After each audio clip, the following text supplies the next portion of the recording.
남편만 보면 왜 이렇게 짜증이 날까요? 안녕하세요. 워킹맘의 마인드 코치, 마인드 디자인 대표 박선희입니다. 혹시 요즘 남편만 보면 괜히 짜증나시는 분 계신가요? 말 한마디, 행동 하나하나가 왠지 거슬리고 마음속에 쌓인 화가 스멀스멀 올라올 때 있으세요? 사실 그 짜증은 그냥 생긴 거 아니잖아요. 짜증에 언제나 이유가 있어요. 짜증에도 수준이 있는데 귀여운 짜증에서부터 이혼 생각을 하는 짜증까지 여러 가지 단계가 있을 수 있습니다. 처음에는 이런 짜증이에요. 청소를 이렇게 대충 해? 이 추운 계절에 애들 옷을 이렇게 얇게 입히면 어떡해요? 춥겠네. 이러다가 시간 지나면 왜 또 술 마시고 들어와서 잘 자는 애들 깨워가지고 나를 힘들게 하는 거야? 응? 정말 시원해. 본인이 효자가 되고 싶으면 열심히 하지 왜 자꾸 내가 해야 하는 거지? 뭐 이런 식으로 마음속에 화가 이렇게 차곡차곡 쌓이다 보면 또 자꾸 싸우다 보면 '아 이혼해야 되나?' 막 이런 생각이 입 밖으로 막 나오게 되는 그런 순간이 있습니다. 그래요. 우리는 좀 달라요. 남자, 여자, 부인과 남편 서로 좀 다릅니다.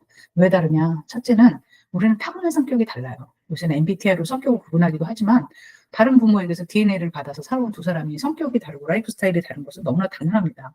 우리는 남자 타고난 성격이 다르지만 또 남자, 여자로서 다릅니다. 대체로 남자들은 굉장히 귀한 아들로 어린 시절부터 "아이고 우리 장본, 아이고 우리 대장" 소리를 들으면서 귀하게 컸고 심지어는 내가 먹은 밥그릇 설거지통에 넣어본 적도 없을 정도로 그렇게 컸는데 어떻게 결혼해서 설거지를 깔끔하게 하고 세탁기도 착착 돌려서 옷도 착착착착 이렇게 접고 이런 일을 잘 할 수 있겠어요. 굉장히 어려운 이런 문제도 있습니다, 살아가는 과정에서. 그리고 세 번째로 보통 우리가 내가 자란 가정 환경과 남편이 자란 가정 환경이 또 다르죠. 어떤 집은 굉장히 예의를 중시하는 집안이 있고 또 어떤 집은 굉장히 개방적으로 자랄 수도 있어요. 다른 가정 교육, 다른 학교 교육, 사회생활을 하면서 다르게 자라다 보니까 우리는 너무나 다른 두 사람이 만나서 마치 새로운 국가를 만드는 일처럼 쉽지 않은 일을 결혼 생활 속에서 체험하게 되고 그러다 보니까 짜증이 날 수밖에 없다고 저는 보여집니다. 혹시 당신 마음속에도 남편에 대한 그런 원망의 마음이 있나요? 그건 이렇게 나타나죠. 평소에는 굉장히 잘 지내는 것 같아요. 근데 어느 순간 울컥하고 화가 올라와요. 그러는 경우에는 마음속에 이유가 있기 때문이에요. 그냥 그러진 않거든요. 근데 내가 그걸 잘 표현하지 않고 살펴보지 않으면 나도 내가 왜 이러는지 잘 모를 수 있지만 그런 경우는 대체로 이유가 있어요. 그중에서 오늘은 두 가지만 한번 같이 살펴보도록 하겠습니다. 첫 번째는 결혼 초반에 시댁과의 갈등으로 마음이 힘들었던 분들이 있으실 거예요. 나와는 다른 가족 문화를 가진 어떤 시댁과의 갈등으로 힘든 거죠. 시부모님의 요구가 좀 결혼 초기엔 굉장히 당혹스럽게 느껴질 수도 있고요. 그리고 임신하고 아이 키우고 이런 모든 어떤 그 남편과 나의 그 대조사에 부모님이 조금 과하게 간섭하시는 것 같다 이런 느낌이 들기도 하고요. 근데 이제 남편은 내 편이 되어 줬으면 하는데 그러기는커녕 시궁마 편을 들거나 눈치를 보면서 어찌할 바를 모르기도 하고 그러다 보면 보통 이제 여성들은 결혼한 아내들은 '내가 이 집에서 뭐지? 아 외롭다. 서럽다. 나를 지지해 주는 사람은 누군가.' 이런 마음이 인제 들다 보면 그런 마음이 쌓이다 보니까 원망이 되고 몇 년이 지나도 마음속에 이렇게 자리 잡아 갖고 잘 해소가 안 되는 그런 경우들도 있습니다.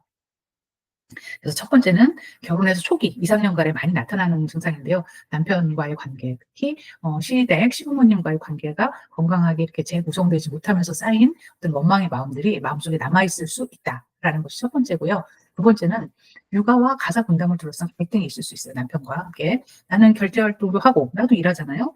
당신도 일하고. 그런데 왜 아이돌 보고 밥하고 설거지하고 이런 것들은 '내가 왜 다 도맡아서 해야 하는 거지?' 무엇보다 내 인제 체력에도 한계가 이제 느껴지니까요. 남편도 같이 좀 적극적으로 해 줬으면 좋겠는데 그래도 가끔 설거지를 하지만 설거지를 하면 싱크대에 물기도 제대로 안 닦아 놓고 내가 가서 한 번 더 설거지해야 되니까 "아이 당신 하지 마라. 내가 그냥 하고 말지." 이렇게 인제 얘기하다 보면 많은 일들을 또 아내가 하게 되는 그런 경우도 있어요. 그러다 보니까 체력적으로 지치다 보면은 그렇게 인제 앙금들이 칠타래처럼 차곡차곡 엉키기도 하고 쌓이기도 하고 그래서 '이거 어디서부터 어떻게 풀어야 되지?' 인제 이런 고민을 하게 되는 그런 순간이 옵니다. 그래서 이 마음속의 앙금을 풀려면 먼저 이제 내 안의 감정을 천천히 꺼내서 좀 알아봐 주고 표현하는 게 필요해요. 내가 내 마음을 알아주지 않는데 누가 알아주겠어요. 글을 쓰시는 걸 좋아하시는 분은 글을 쓰시고 또 상담을 받는 것도 좋고 좋아하는 음악을 들으면서 막 춤추고 흔들면서 좀 푸는 것도 방법입니다. 어쨌든 나 자신을 표현하고 또 위로받는 게 중요해요. 그리고 또 하나가 더 있다면 받아들이기는 좀 쉽지 않지만 남편과 나는 다른 사람이다. 서로 다른 사람이라는 거를 이해하고 수용하는 거예요. 사실 우리가 내 기준으로만 생각하면 늘 실망스럽고 늘 답답하죠.